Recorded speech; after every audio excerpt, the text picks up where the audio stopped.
Welcome back, folks, to the VIA Pinstriping page. If you are new to this channel, please consider subscribing.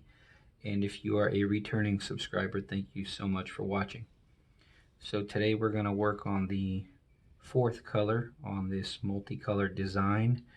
I'm going to now be doing somewhat of a yellow. I did put a drop of brown in here to kind of give it a little bit more of a gold color instead of straight, I think it's called primrose yellow. I'm unsure, but it's the one-shot yellow. And I'm going to try to do my best to keep this color at a minimum, because I have had experiences where I wasn't super happy with the amount of yellow that I used with the full color situation. I am using a Kafka number 3, which was given to me by a subscriber by the name of Jason Chrysler. Thank you so much, Jason. I've been using this quite a bit, and it's almost brand new, so it still has some breaking down to do. So hopefully, let me take a look at the camera. Hopefully you can see the difference. Yeah.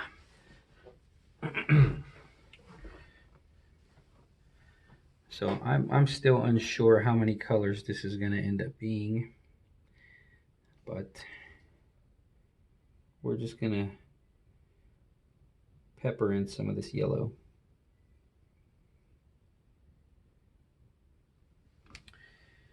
Now, with these designs, almost every line can become an anchor for a new section of color, and it really lends itself to what color you decide to use next, to continue that separation.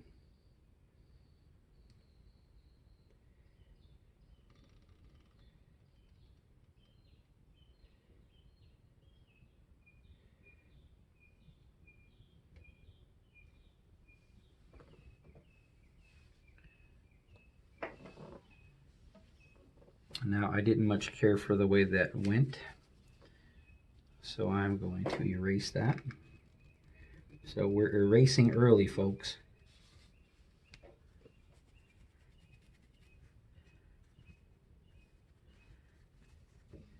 If you don't like it, don't keep it.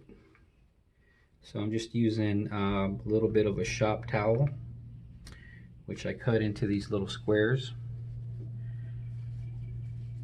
and I dip it in just a very small amount of mineral spirits.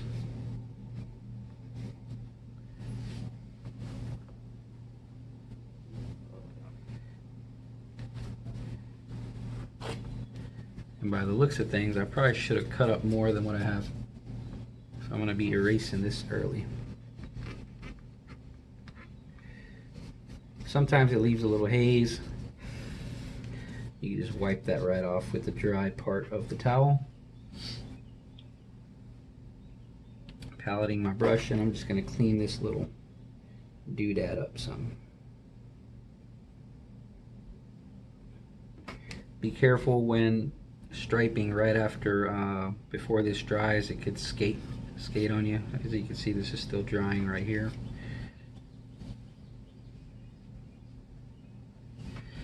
So we'll just leave that for now. I'm going to take a look over here, see if there's any spots that I like. I do have some going this way, so maybe I could find a section to come out this way. So I do have this part here. Maybe I can branch off a little bit.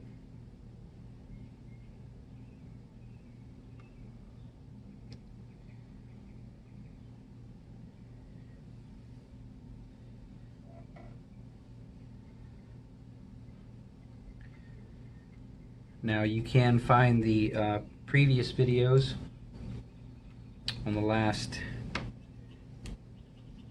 few colors on YouTube as well. I'll try to put them in the comment section, links to the other videos.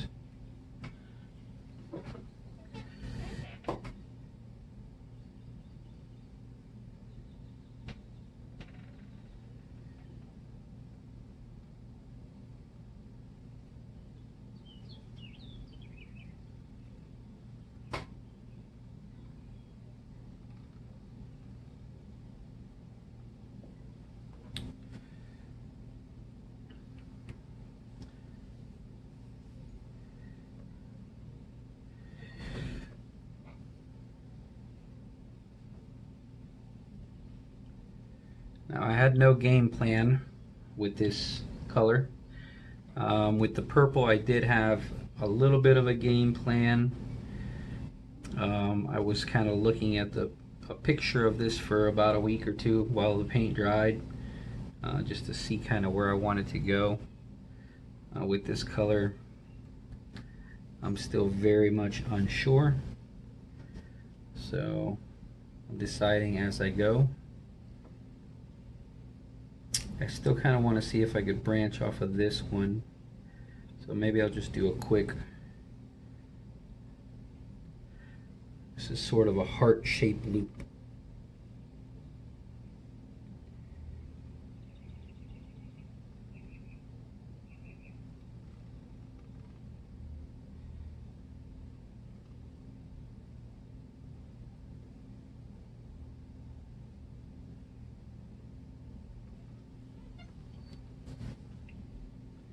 Something like that. I can also, at the end of these little wheat designs, put a couple of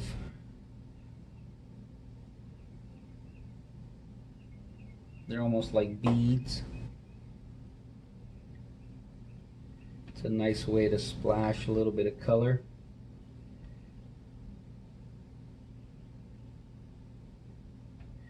It sort of finishes them up a little bit.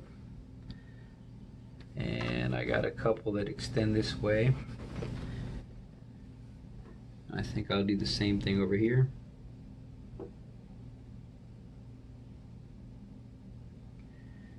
You can actually throw a little highlight at the corner of these and it gives them more of a round look. If I added just a dab of white at the corner of each one, it gives you more of a bead-like situation. So since I did them this way, I got a couple of spots I could do here. So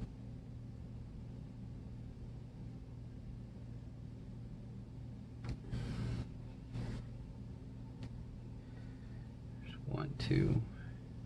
I'm thinking about maybe doing all the purple ones.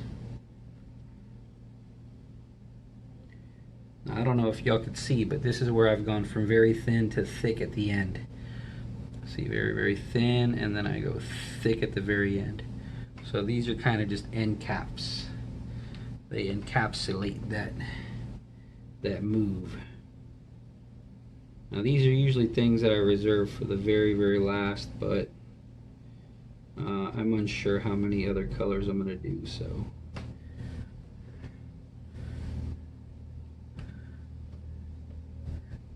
We'll do these things while we can.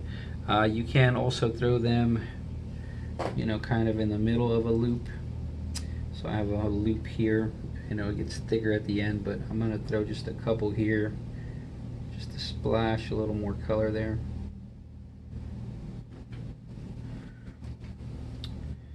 And to try to continue with the theme. So I got yellow here, yellow here. I'm thinking I'm going to try to do a couple of wraparounds, maybe here. Also have a nice group of lines that I could do some there. Let's try here. Let's see how these look.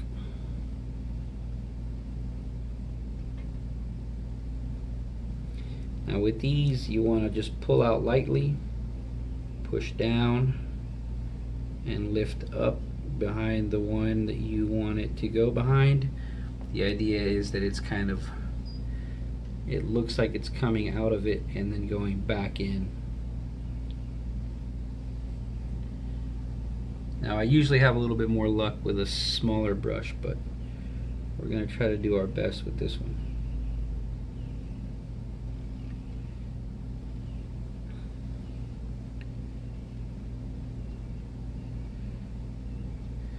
Now, one of the biggest things that I realize with these is you want that gap to be as uniform as possible. So right now it's not super uniform, so I'm just going to clean it up here. It's a little bit better. You want your paint to be somewhat dry because you're not going to be making a very large move. This is a small move. Push down for the big part and you lift up.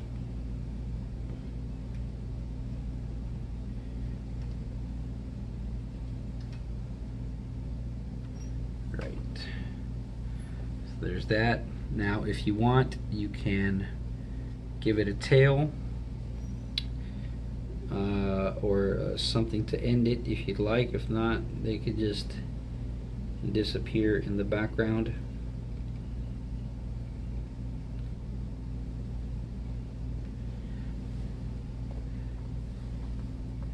So I think what I'm going to do, because it won't hurt to try, I'm going to see if there's a way I can end it.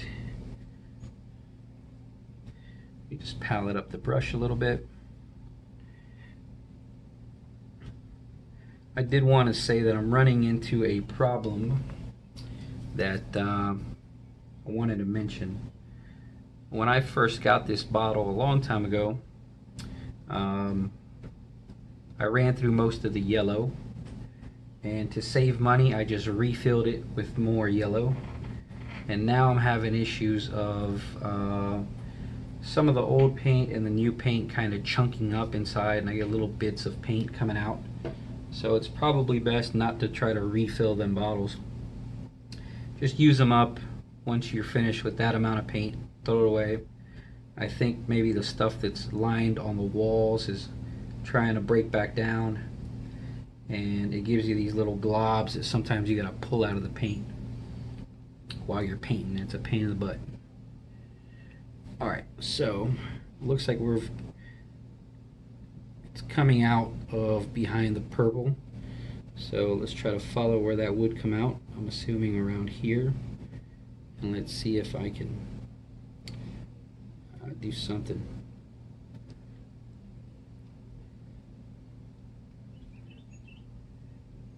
I just knocked some of the paint off the tip to give me a sharper point.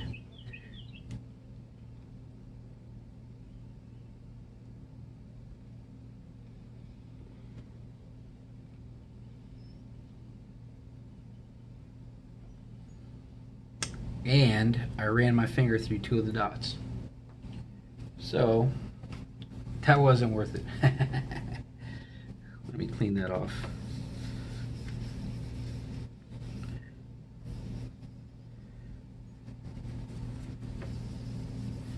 And I'll redo them dots. No big deal.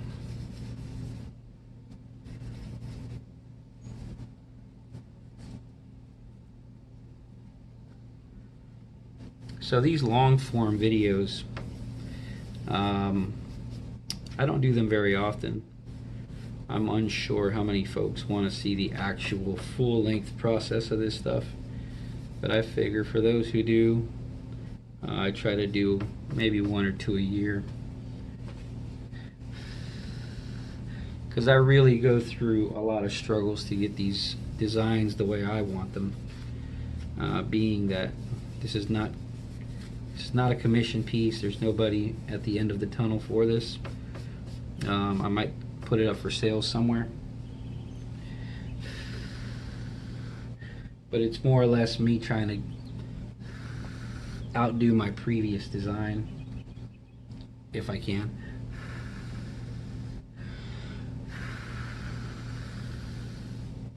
trying to dry up that mineral spirits. So let me put them dots back in. There was one here, one there, one here, one here. And I think for now we'll just leave that wrap around there. If need be, I can finish it up another time. So let's skip around and see if I could do another one maybe on this side, just to try to even it up some.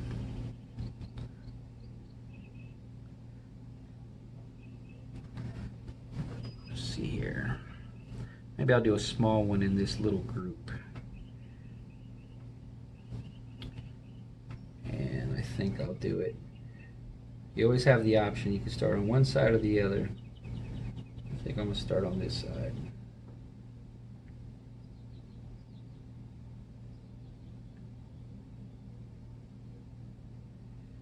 Alright. So now I'm going to connect the other one right where the other color meets the new color. Right here. Out, I'm going to push down and lift up. Right? Try to make sure these connect.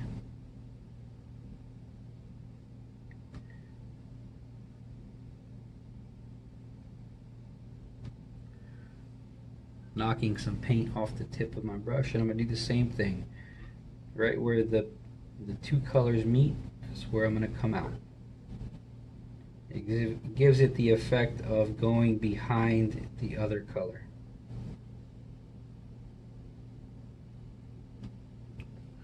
Right. Now, I'm just going to make sure that these gaps are uniform.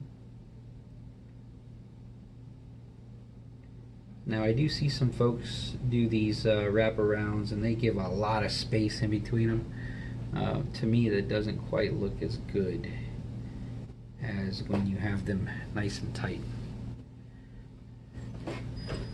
So, we got one there, we got one here. Let's see if I can. I want to give this one an ending, but I'm afraid I might stick my damn finger in it again. Let's see if I can give it a short one.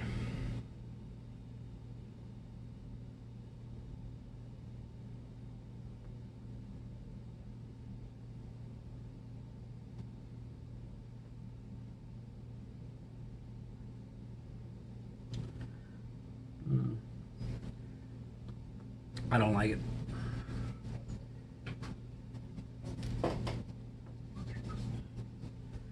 Right. So we'll wipe that off.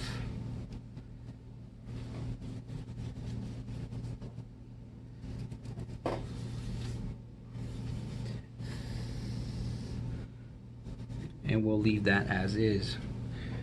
So, got a little bit of yellow here, a little bit of yellow here. I'm thinking I'll add just something in this area, maybe on the outskirts.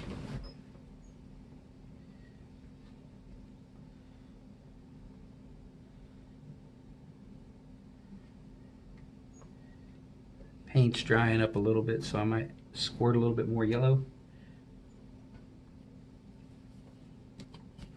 which is the nice thing about these bottles. I don't have to open up a can.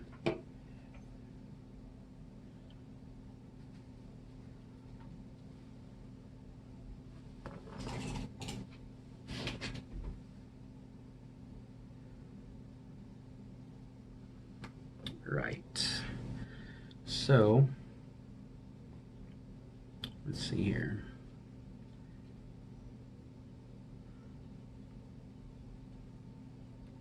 I think I'll just put a little bit of weight in here.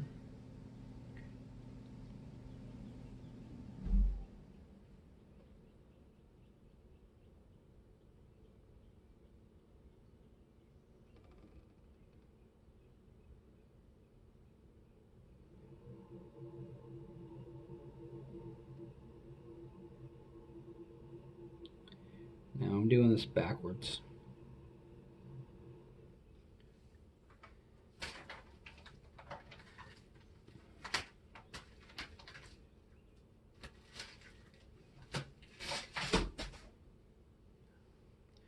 That noise was the cat knocking something down.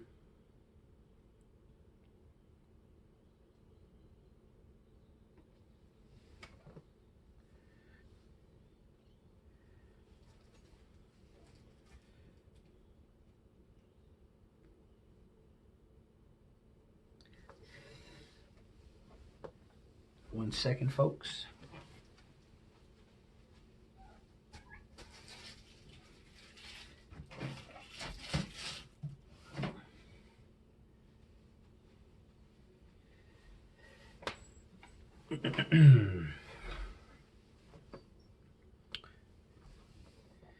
And let's see here.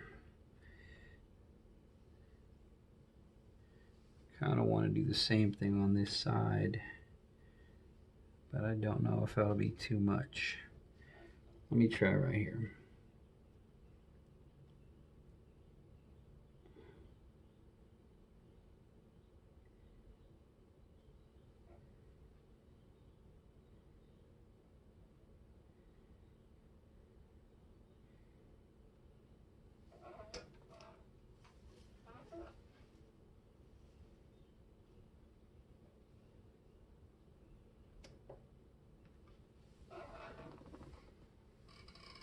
It kind of gives it almost like a flowering effect.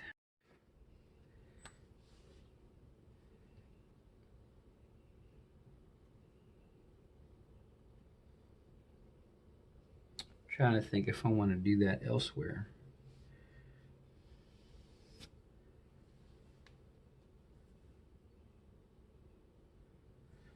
Let's see here.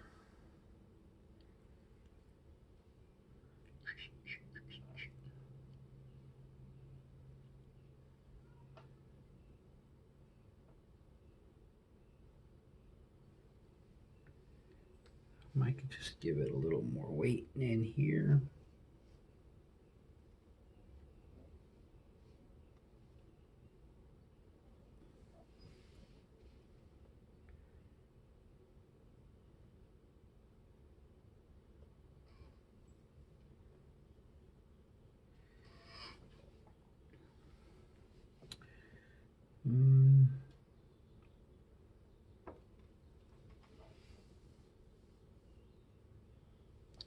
These are hard decisions, folks.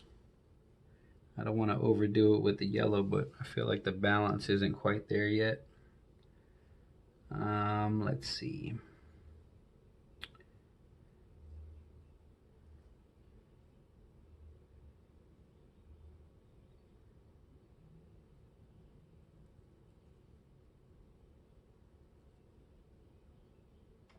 You know what? We're going to stop. We're going to stop and we're going to continue with the next color on the next video, because I feel like it's got enough yellow. Once you start to get to too much yellow, you end up with this like almost like a tropical bird look, and nothing wrong with a tropical bird, but it's not kind of what I'm going for. I want full color, but I want it to have depth to it. I don't want it to look silly. So we're gonna stop with the yellow. Hopefully this was a little bit entertaining. I know these are slow movements. That's why I do a lot of time-lapse videos. Let me know what you think in the comments section, and I hope you have a good day. Thank you so much for watching. Keep an eye out in the descriptions for some Amazon links where you can purchase some of this materials, and keep an eye out for in the comment section some links to the other videos. So have a good day.